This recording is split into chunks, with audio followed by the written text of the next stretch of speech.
साथियों, welcome to basic educator में आप सभी का स्वागत है। साथियों, जिस प्रकार से आप लोगों को पता है कि विद्यालय संगठन की तरफ से आपकी teaching and non teaching post की रिक्रूटमेंट निकट भविष्य में प्रस्तावित है और आपकी जो टीचिंग पोस्ट की रिक्रूटमेंट है उसमें आपकी TGT, PGT and miscellaneous teachers की रिक्रूटमेंट देखने को मिलती है। तो इसमें जो टीजीटी पोस्ट की रिक्रूटमेंट होती है वो सबसे कॉम्प्लिकेटेड होती है। उसकी जो आपकी जो सब्जेक्ट कॉम्बिनेशन है, परसेंटेज का क्राइटेरिया है, उसे लेकर साथियों में काफ़ी सारा कन्फ्यूज़न रहता है कि किस प्रकार से परसेंटेज चेक की जाती है, क्या सब्जेक्ट कॉम्बिनेशन मांगा जाता है। तो इस प्रकार से एक बहुत ही इस प्रकार से टीजीटी के सब्जेक्ट कॉम्बिनेशन में सबसे ज़्यादा प्रॉब्लम साथियों को देखने को मिलती है। उसके रिगार्डिंग क्वेरीज भी सबसे ज़्यादा होती हैं और मैंने साथियों को देखा है कि टीजीटी में सब्जेक्ट कॉम्बिनेशन को लेकर लास्ट टाइम में साथियों को बाहर किया जाता है, परसेंटेज को लेकर बाहर किया जाता है, तो वो बहुत ही ज़्यादा एक मतलब दुखदाई सिचुएशन होती है। तो उस सिचुएशन से बचने के लिए हमको पहले ही अपना जो एलिजिबिलिटी है वो चेक कर लेनी है और उसके अकॉर्डिंग बाद में अपनी तैयारी को आगे बढ़ाना है।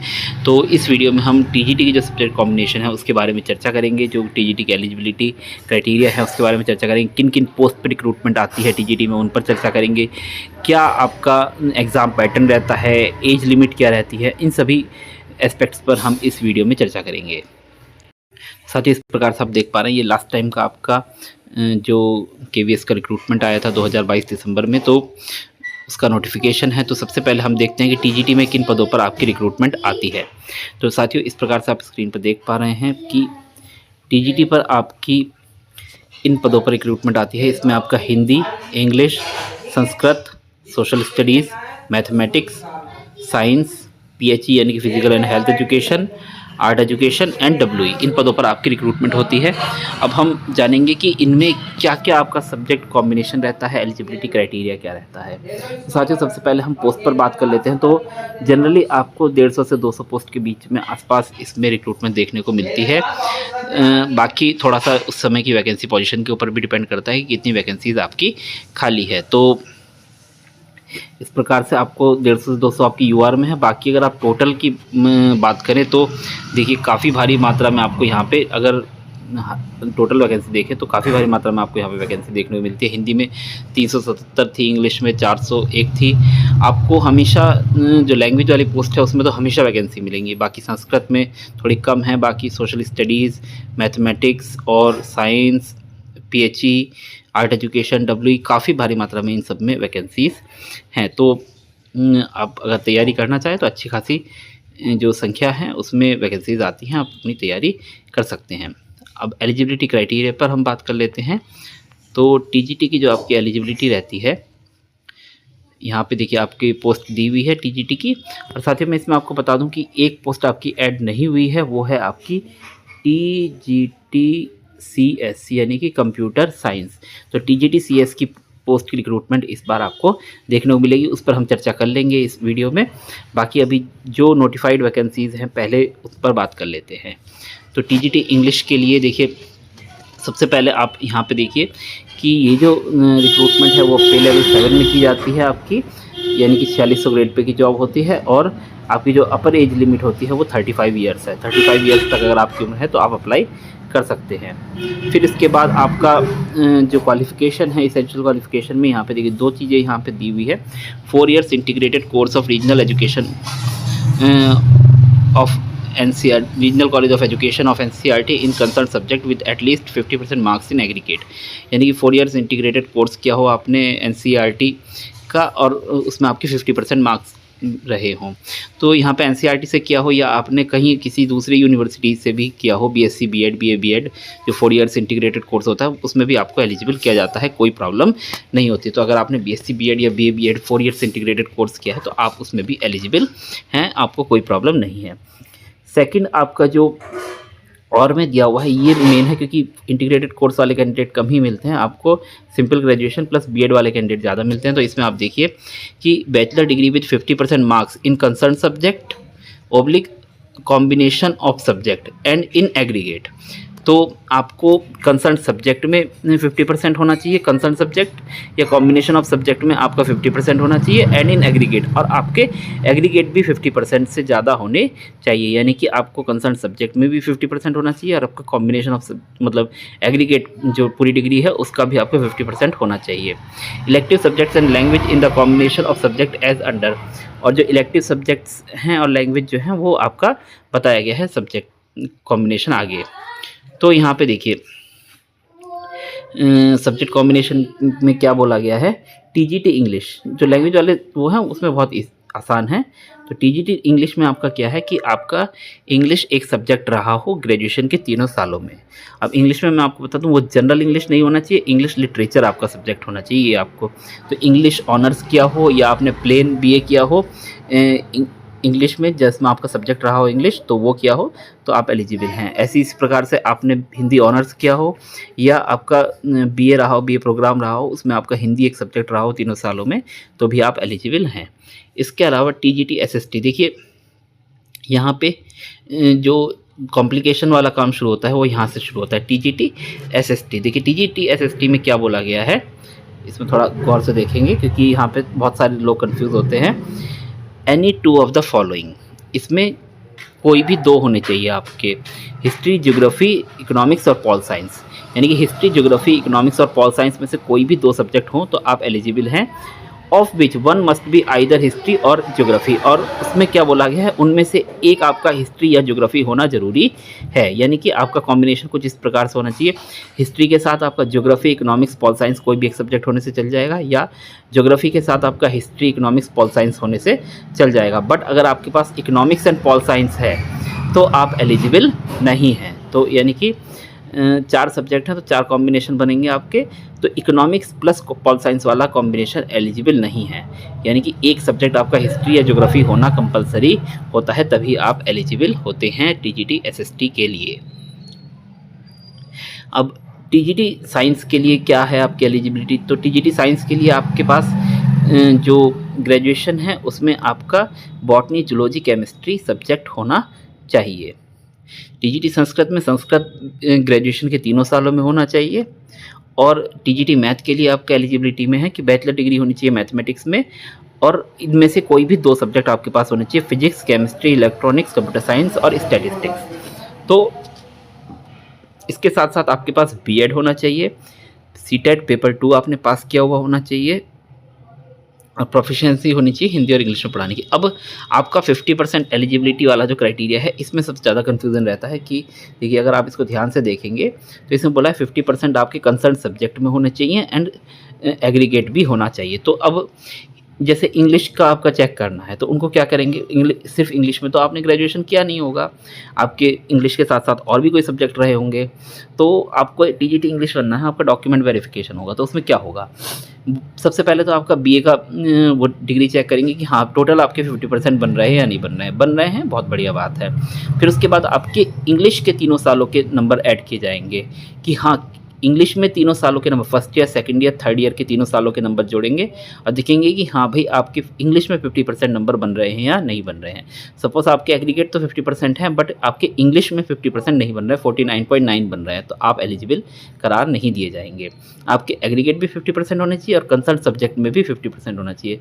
टीजीटी हिंदी है तो टीजीटी हिंदी में भी आपका डिग्री में 50% चेक करेंगे, टोटल होना चाहिए। फिर उसके बाद आपके पर्टिकुलर हिंदी के number first year, second year, third year के जोड़े जाएंगे और चेक किया जाएगा। सपोज फर्स्ट ईयर में आपके 100 में से आए 70 नंबर, सेकंड ईयर में 100 में से आए 40 नंबर, फिर उसके बाद थर्ड ईयर में 100 में से आए आपके 50 नंबर, तो 70 और 40 110, 10 और 160 हो गया, 160 आपके 300 में से 160 नंबर हो गए, तो यानी कि आपकी 50% से ये ज़्यादा हो गया है। तो इस प्रकार से आपका चेक किया जाएगा। अगर सपोज 150 से कम रह गए, आपके फर्स्ट ईयर में मान लो 50 नंबर आए, सेकंड ईयर में 40 नंबर आए और थर्ड ईयर में फिर 40 नंबर आए, तो इसमें आपको क्या होगा 40, 40, 80 और 50 130 नंबर, तो 300 में से 130 नंबर बने, तो आप उसमें 50% से कम रह गए आपके हिंदी में नंबर, तो इसका मतलब आप एलिजिबल नहीं हैं, आपको डॉक्यूमेंट वेरिफिकेशन के दौरान बाहर कर दिया जाएगा।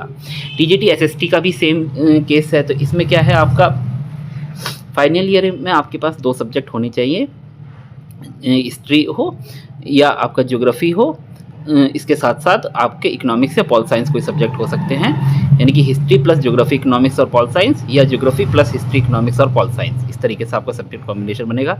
और आपका जो 50% वाला क्राइटेरिया वो कैसे चेक होगा, हिस्ट्री के first year, second year, third year के तीनों के नंबर जोड़ के देख, पहले तो डिग्री के नंबर चेक करेंगे कि हाँ डिग्री में आपके टोटल 50% बन रहे हैं या नहीं बन रहे हैं, वेल एंड गुड बन रहे हैं तो फिर उसके बाद हिस्ट्री के आपके चेक करेंगे कि हाँ हिस्ट्री में आपके first year, second year, third year में तीनों के जोड़ के 50% बन रहे हैं या नहीं बन रहे।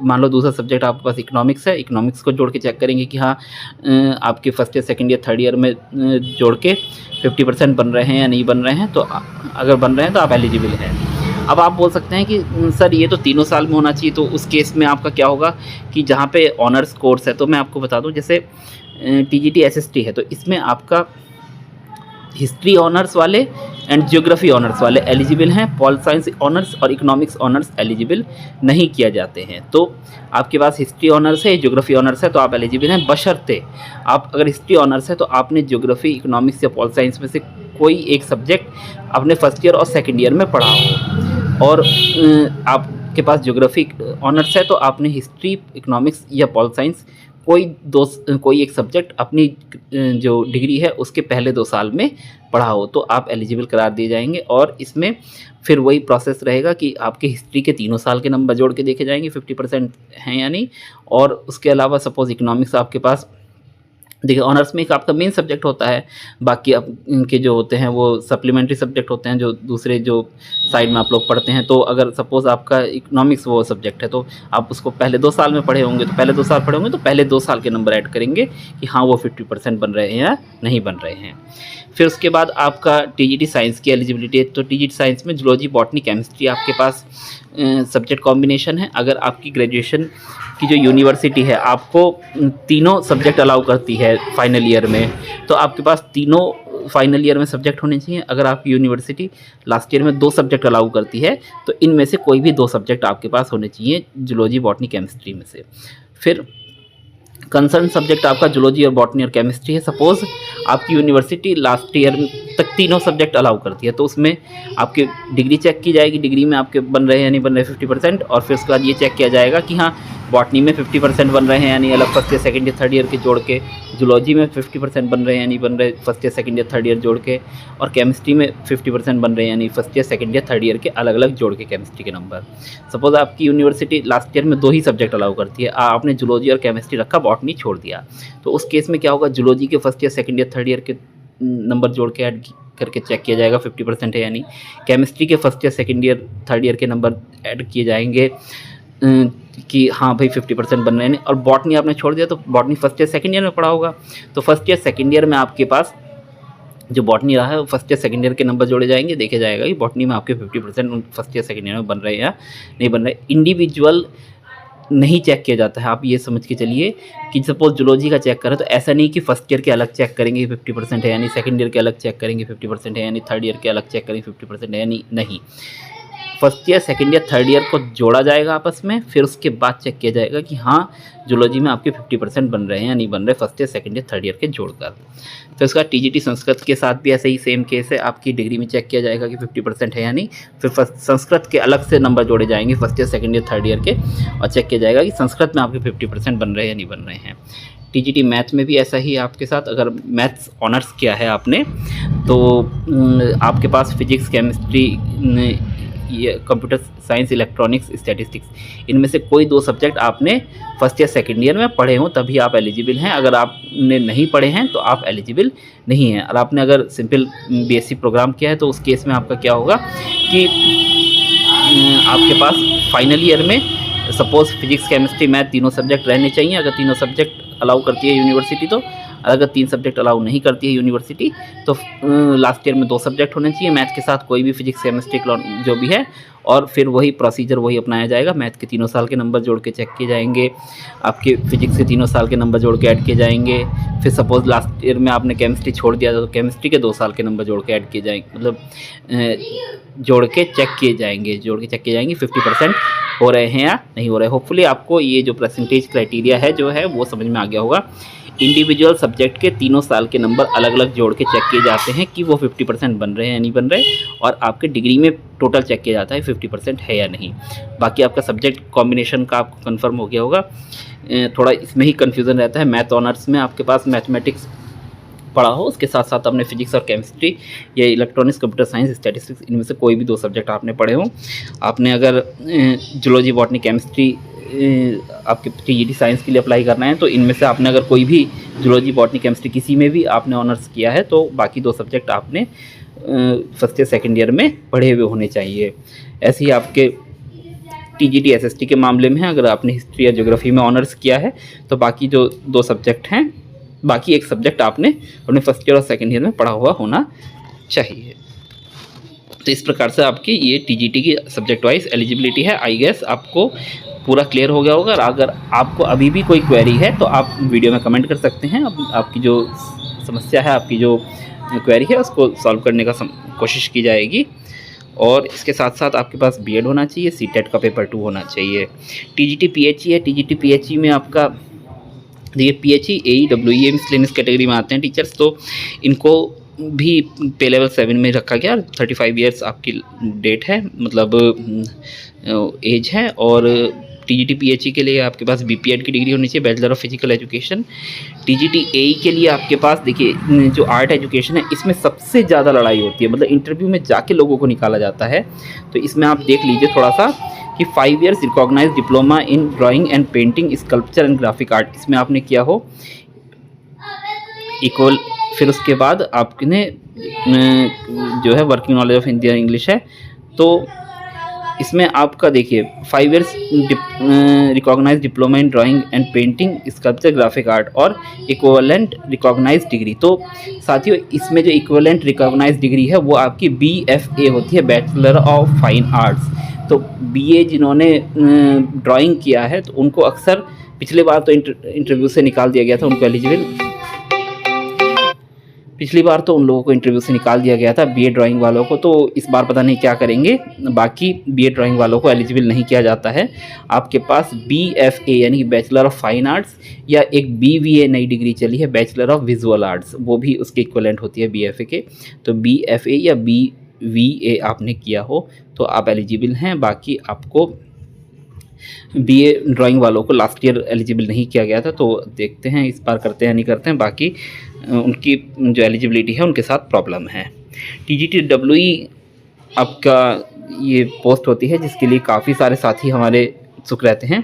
तो इसमें देखिए डब्ल्यूई में क्या है, आपका 3 years diploma after higher secondary in electrical electronics engineering from an institution recognised by state government of India. Minimum qualification for admission of diploma course should be at least higher secondary. तो आपने 12th के बाद 3 साल का diploma किया हो, मतलब electronics में या इलेक्ट्रिकल इंजीनियरिंग में। इसके अलावा या आपने डिग्री की हो, बीटेक किया हो, बीटेक बीई किया हो इलेक्ट्रिकल या इलेक्ट्रॉनिक्स इंजीनियरिंग में, ग्रेजुएट इन इलेक्ट्रिकल और electronics engineering from recognised university, या जैसे कि आपको पता है कि बीएससी इलेक्ट्रॉनिक्स नाम से एक डिग्री होती है जो कि काफ़ी मतलब यूनिवर्सिटीज़ में नहीं होती है, पर कुछ कुछ यूनिवर्सिटीज़ में हम देखने को मिलती है बीएससी इलेक्ट्रॉनिक्स। तो अगर आपने ग्रेजुएट इन इलेक्ट्रिकल और electronics engineering from a recognised university तो वो किया हो तो अभी आप एलिजिबल होंगे। बाकी आपका जो इसमें जनरल सी क्वालिफिकेशन है, आपके पास बीटेक होना चाहिए इलेक्ट्रिकल या इलेक्ट्रॉनिक्स इंजीनियरिंग में। तो टीजीटी डब्ल्यूई की क्वालिफिकेशन इस प्रकार से है। और इसको में अगर हम लाइब्रेरियन को भी शामिल कर लें, चलिए लाइब्रेरियन को शामिल नहीं करते हैं। बाकी लाइब्रेरियन को अगर हम काउंट कर ले तो लाइब्रेरियन में आपको बीलिब या बीएलआईएस की डिग्री आपके पास होनी चाहिए या डिप्लोमा होना चाहिए आपके पास, जो डिप्लोमा इन लाइब्रेरी साइंस होता है। दोनों इसमें एलिजिबल हैं, दोनों 1 साल की, बीलिब भी 1 साल की है, बीएलआईएस भी 1 साल का है, या लाइब्रेरी साइंस का डिप्लोमा भी 1 साल का है, तो सभी लगभग इक्वलेंट हैं। तो इस प्रकार से आपकी ये टीजीटी का सब्जेक्ट कॉम्बिनेशन था।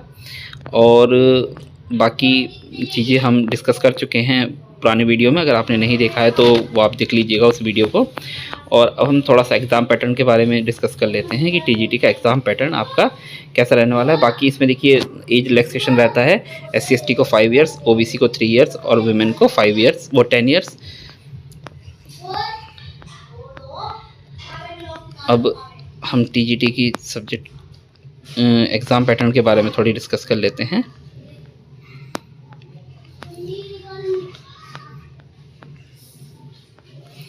देखिए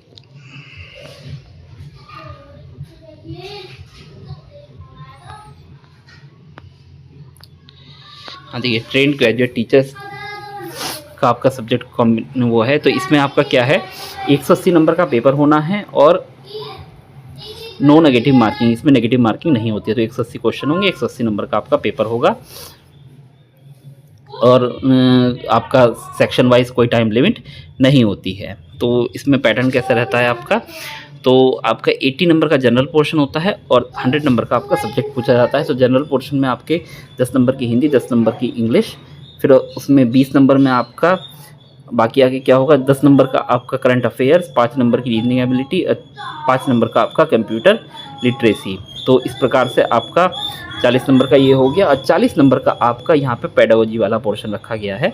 तो आप इसके लिए अगर पेडागोजी अपनी तैयार करना चाहते हैं तो सीटेट बेस्ड पेडागोजी तैयार कीजिए।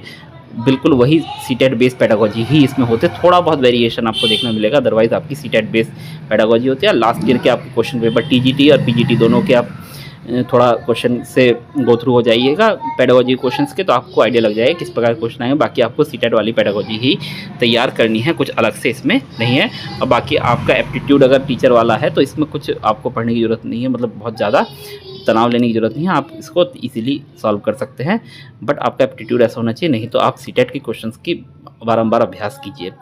इसके अलावा आपका सब्जेक्ट वाइज सिलेबस होता है, यानी कि जो सपोज टीजीटी हिंदी के लिए तो हिंदी के 100 क्वेश्चन आएंगे, इंग्लिश है तो इंग्लिश के 100 क्वेश्चन आएंगे, एसएसटी है तो एसएसटी के 100 क्वेश्चन आएंगे। एसएसटी में मैं आपको स्पेसिफिकली बता दूं कि आपके ऐसा नहीं है कि आपके पास हिस्ट्री और पॉल साइंस था तो हिस्ट्री और पॉल साइंस के ही क्वेश्चन करने हैं।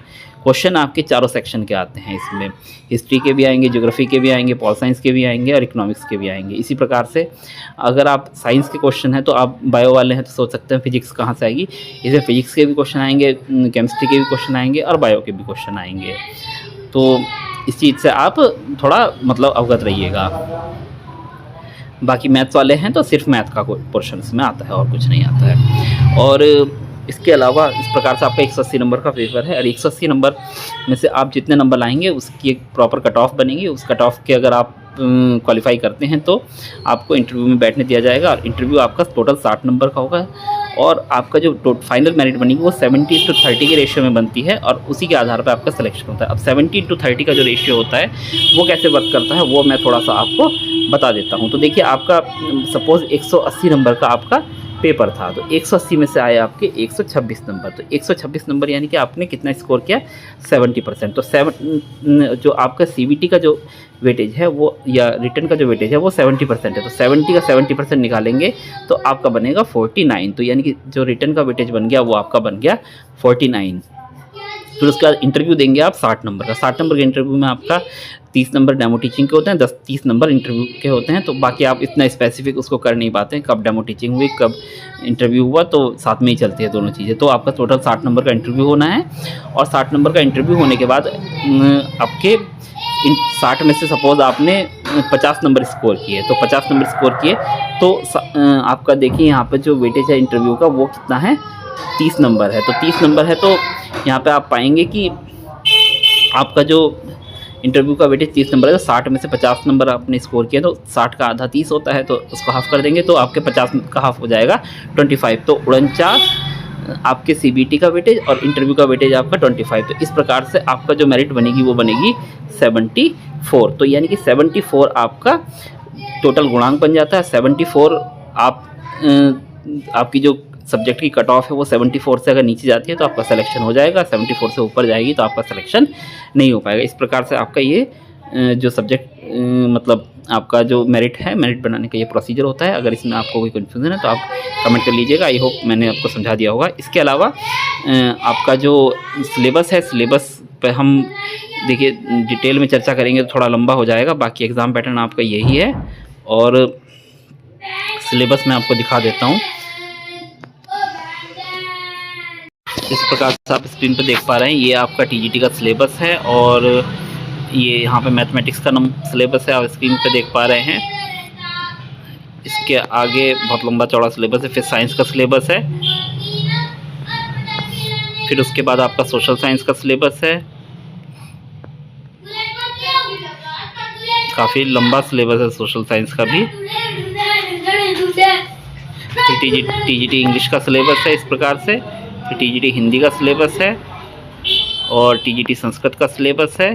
इस प्रकार से आपका ये टीजीटी का सिलेबस है। बाकी आगे आपका आर्ट एजुकेशन, फिजिकल एजुकेशन और डब्ल्यूई का है, और फिर उसके बाद आपका लाइब्रेरियन का सिलेबस है। तो ये आपको हमारे टेलीग्राम चैनल पर मिल जाएगा। टेलीग्राम चैनल का लिंक वीडियो के डिस्क्रिप्शन में दिया गया है, वहाँ से आप ये सिलेबस डाउनलोड करके देख सकते हैं। बाकी हम इस पर डिटेल वीडियो बनाएंगे सब्जेक्ट वाइज सिलेबस पर, तो आप उन वीडियोज़ का थोड़ा वेट कीजिए। आपको वो सिलेबस पर रिलेटेड जो वीडियो हैं वो स्पेसिफिक टाइम पर आपको मिल जाएंगे। बाकी जो आपका जनरल पोर्शन है उस पर हम चर्चा कर चुके हैं। हिंदी और इंग्लिश बहुत आसान आती है, उसमें आपको कुछ नहीं करना है।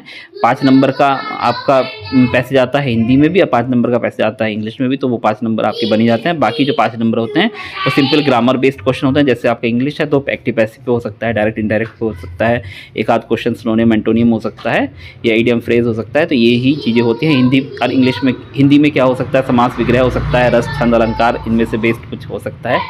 बाकी शुद्ध ये वो भी आता है जो आपका कौन सा वाक्य शुद्ध है, कौन सा शब्द अशुद्ध है, इस तरीके से भी क्वेश्चन आते हैं।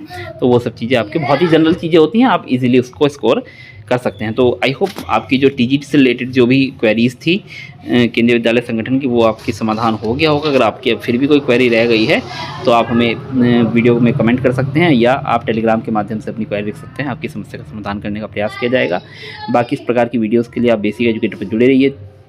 केवीएस की पूरी भर्ती को हमारे चैनल पर फॉलो किया जाएगा। आपकी जो भी क्वेरीज़ होंगी या जो भी अपडेट्स होंगी वो आपको बेसिक एजुकेटर पर मिलती रहेगी। तो आप बेसिक एजुकेटर को सब्सक्राइब करके रखिए।